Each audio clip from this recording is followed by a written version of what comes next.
Alhamdulillahi Rabbil Alamin.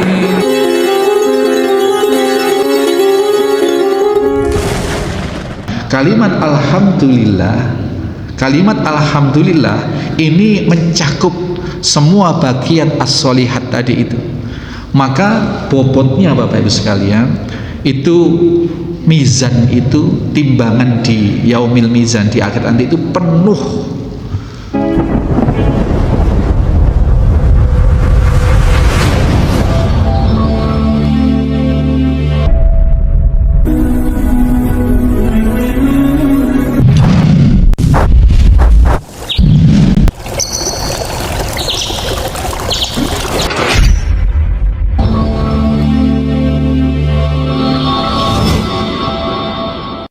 Bismillahirrahmanirrahim. Assalamualaikum warahmatullahi wabarakatuh. Innal hamdalillah nahmaduhu wa nasta'inuhu wa nastaghfiruh wa na'udzu billahi min sururi anfusina wa min sayyiati a'malina. May yahdihillahu fala mudhillalah wa may yudlil fala hadiyalah.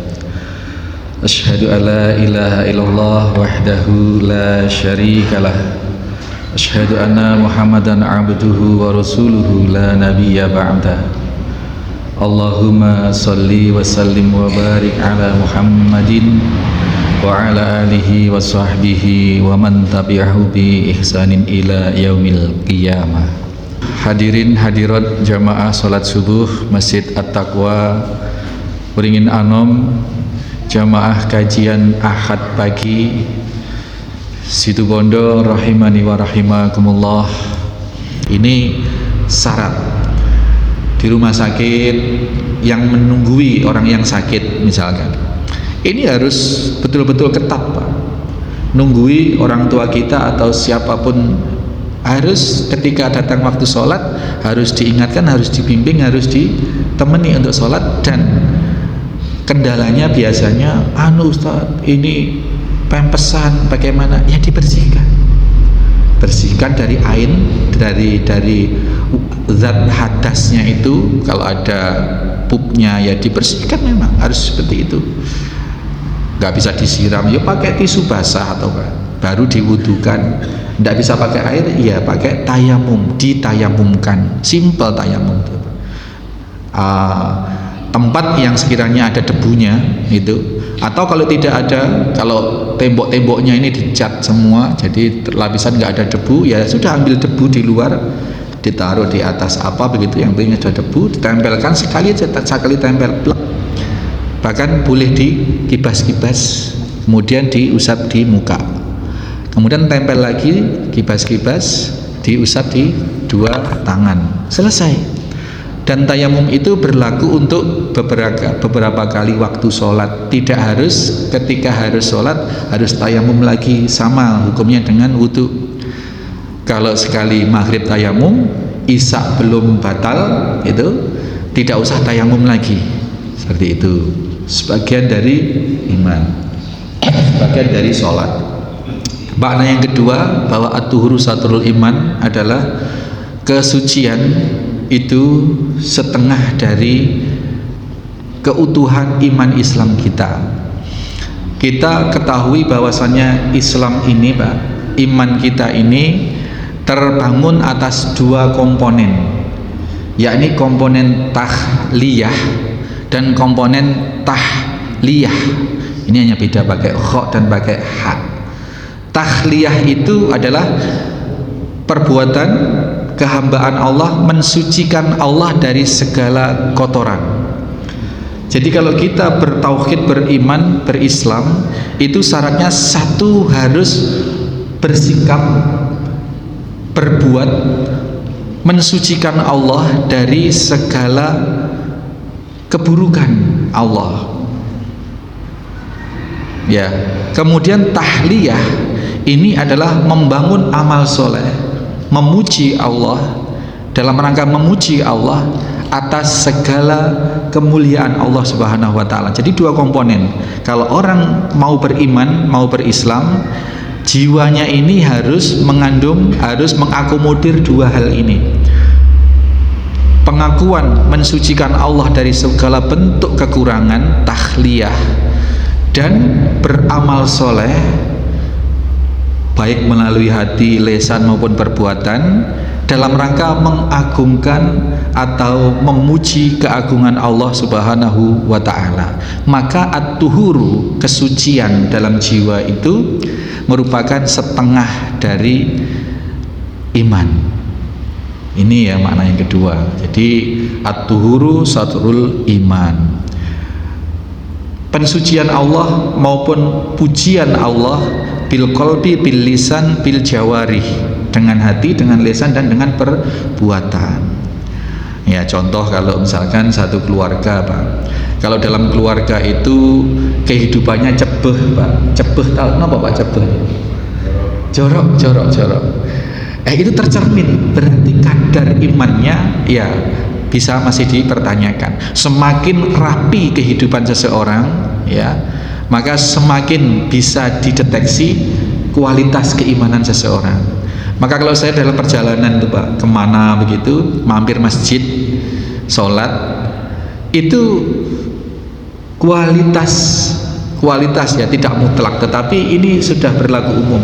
Kualitas keimanan takmirnya dan masyarakat di situ tercermin dari minimal dari bentuk dari wujud tempat wudunya masjid itu.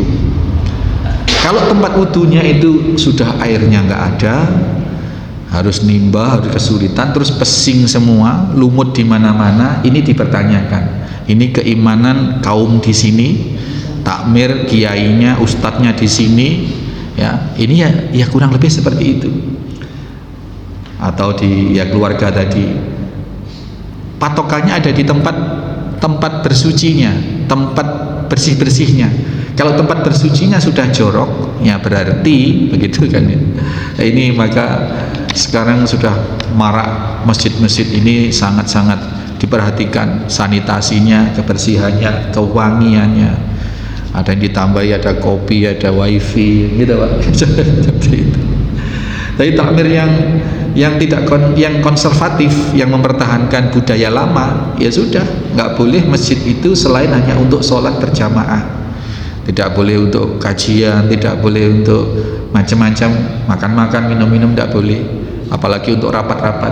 Yang keterlaluan Pak sekarang di Istiqlal itu ada space masjid yang digunakan untuk kursus bahasa Mandarin. Itu viral itu. Pengajarnya juga orang dari Cina asli, yang belajar di situ juga sembarang orang, semua orang, tidak pakai kerudung, tidak pakai macam-macam, dan di masjid. Jadi difungsikan seperti perpustakaan atau seperti apa begitu. Nah, apa nggak ada tempat lain, pertanyaan seperti ini kan masjid itu kan secara umum ada tempat bersujud, tidak hanya bersujud ketika sholat, tetapi bersujud dalam kehidupan. Sehingga aktivitas apapun yang ada di masjid itu adalah dalam rangka bersujud kepada Allah Subhanahu wa ta'ala.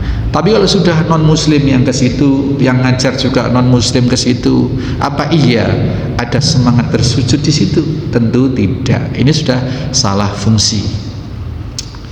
Di at-taqwa diperbanyak kegiatan yang semuanya adalah dalam rangka bersujud, karena itu masjid. Itu ya, at-tuhuru satrul iman. Itu. Walhamdulillahi, kalimat alhamdulillah tadi. Walhamdulillahi tamla'ul mizan, memenuhi timbangan mizan. Alhamdulillah. Alhamdulillah itu Bapak Ibu sekalian adalah segala bentuk pujian Allah itu terangkum di dalam alhamdulillah. Jadi ada kalimat pujian kepada Allah, pengagungan Allah, pensucian Allah, itu masuk dalam baqiyat as-sholihah. Itu kalimat-kalimat pujian kepada Allah itu banyak sekali. Setidaknya ada 4 kategori ya pujian pada Allah. Baqiyat as-sholihat itu yang pertama adalah memuji Allah karena kesempurnaan sifatnya. Itu misalkan kesempurnaan sifat Allah, ya, itu Allah yang alhamdulillah rabbil alamin, Itu segala puji bagi Allah Subhanahu wa taala. Kemudian kategori yang kedua adalah mensucikan Allah dari segala bentuk kekurangan. Itu juga merupakan pujian kepada Allah. Subhanallah, ya, subhanallah itu adalah kalimat tasbih, itu adalah bentuk pensucian Allah dari segala bentuk kekurangan atau kenihilan. Terus kemudian yang ketiga adalah al-i'tiraf bil ajaz, memuji Allah berangkat dari sebab pengakuan diri kita yang sangat dhaif. Misalkan la haula wala quwata illa billah, tidak ada daya, kita itu tidak punya daya apapun, tidak ada kekuatan apapun kecuali atas izin, atas pertolongan Allah. Itu juga merupakan bentuk pujian, bentuk zikir kepada Allah Subhanahu wa taala. Dan yang terakhir, yang keempat, komponen dari baqiyat as-shalihat, kalimat pujian itu adalah bahwasanya pengakuan bahwasanya Allah itu adalah zat yang mandiri, yang lebih dari segala sesuatunya. Misalkan dengan takbir Allahu Akbar, la ilaha illallah, tidak ada Tuhan, tidak ada zat, tidak ada apapun yang boleh diibadahi kecuali Allah. Allahu Akbar, Allah yang maha besar, tidak ada yang besar melebihi Allah. Itu tidak ada kebesaran dalam hal apapun melebihi Allah Subhanahu wa taala. Nah, kalimat alhamdulillah ini mencakup semua baqiyat as-shalihat tadi itu. Maka bobotnya Bapak Ibu sekalian, itu mizan, itu timbangan di yaumil mizan, di akhir nanti itu penuh dengan fadilah atau pahala kebaikan orang yang mengucap kalimat alhamdulillah.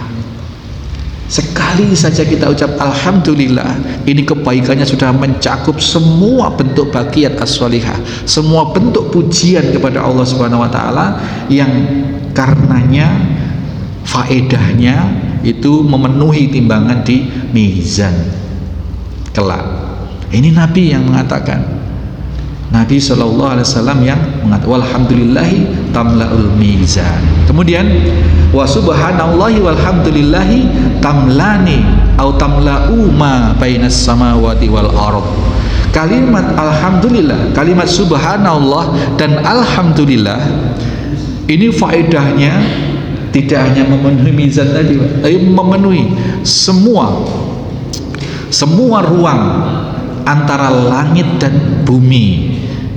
Ini bisa dimaklumi karena subhanallah tadi bermakna tadi merupakan setengah dari iman tahliyah, bentuk pensucian, ya, bentuk pensucian terhadap Allah dari segala kekurangan. Dan alhamdulillah merupakan bentuk pujian kepada Allah atas segala kelebihan, atas segala keagungan Allah. Maka tahliyahnya subhanallah, tahliyahnya alhamdulillah. Maka sudah tidak ada ruang di antara langit dan bumi ini yang tidak terisi oleh pahala atau keagungan kalimat ini. Maka betul Pak, kalau kita habis sholat itu oleh Rasulullah SAW disunnahkan, muakkadkan minimal itu zikir subhanallah 33 kali, alhamdulillah 33 kali, Allahu Akbar 33 kali, digenapi dengan la ilaha illallah wahdahu la syarikalah. Diteruskan lagi lahul mulku walahul hamdu wa huwa ala kulli syai'in qadir, atau digenapi, atau ada yang mengatakan yuhyi wa yumitu wa huwa ala kulli syai'in qadir. Ini Masya Allah, jangan ditinggalkan setelah sholat fardu itu zikir 100 kata, itu 100 kali itu subhanallah subhanallah subhanallah, dan hayati betul subhanallah, mensucikan Allah. Ini refleksi tahliyah jiwa kita, jiwa iman kita. Alhamdulillah, alhamdulillah, alhamdulillah. Ini refleksi jiwa keimanan kita, tahliyah kita, mengagungkan, mengagungkan Allah dari segala kelebihan atau keagungan Allah Subhanahu wa taala. Kemudian bainas samawati wal ardh, memenuhi ruang antara langit dan bumi. Kalau kita berdiri di ringin ini Pak, ngelihat ke atas itu kelihatan biru, itu kita katakan langit. Padahal itu belum langit, itu masih ionosfer. Ionosfer itu lapisan yang berisi atmosfer dan karbon dan lain sebagainya, sehingga terbentuklah zat warna biru itu sebenarnya masih lapisan bumi saja yang biru itu, yang biru di atas itu. Kalau tidak ada mendung, tidak ada awan putih, itu kan kelihatan biru. Itu masih ionosfer saja, itu yang melingkupi bumi saja itu sebenarnya, ya. Nah, langit itu adalah, padahal di luar bumi ini masih ada tata surya yang pusatnya adalah matahari, dan ini kalau dihitung ruangnya tata surya ini, nggak tahu, saya tidak hafal. Nanti tata surya ini adalah satu gugusan membentuk satu gugusan tata surya dengan pusatnya matahari. Nanti ada matahari yang lain dengan sebagai pusat tata surya lagi, dan tata surya ini berjuta-juta membentuk galaksi. Ada galaksi Bima Sakti yang kita ada di dalamnya ini. Nah, galaksi Bima Sakti ini juga membentuk gugusan galaksi. Terjadilah apalagi begitu. Jadi kita itu kecil, tidak ada apa-apa. Kita itu sangat debu di alam semesta ini. Dan itu malah masih langit fisik. Dan langit fisik inilah langit satu, langit tingkat satu, langit fisik ini. Nah, terhadap langit fisik saja, langit sub satu saja kita tidak bisa menghitung, mengukur. Ruang dan waktunya tidak bisa kita ukur. Apalagi langit dua, apalagi langit tiga. Padahal Allah menciptakan langit itu 7 langit. 7 langit. Ya, ini Masya Allah. Dan yang pahala atau keutamaan subhanallah walhamdulillah tadi itu adalah memenuhi antara langit ya langit, semua langit dan bumi. Jadi ini sangat besar faedahnya Bapak Ibu sekalian, sangat besar. Maka jangan kita anggap enteng setelah sholat ala perak subhanallah walhamdulillah Allahu akbar sambil jalan.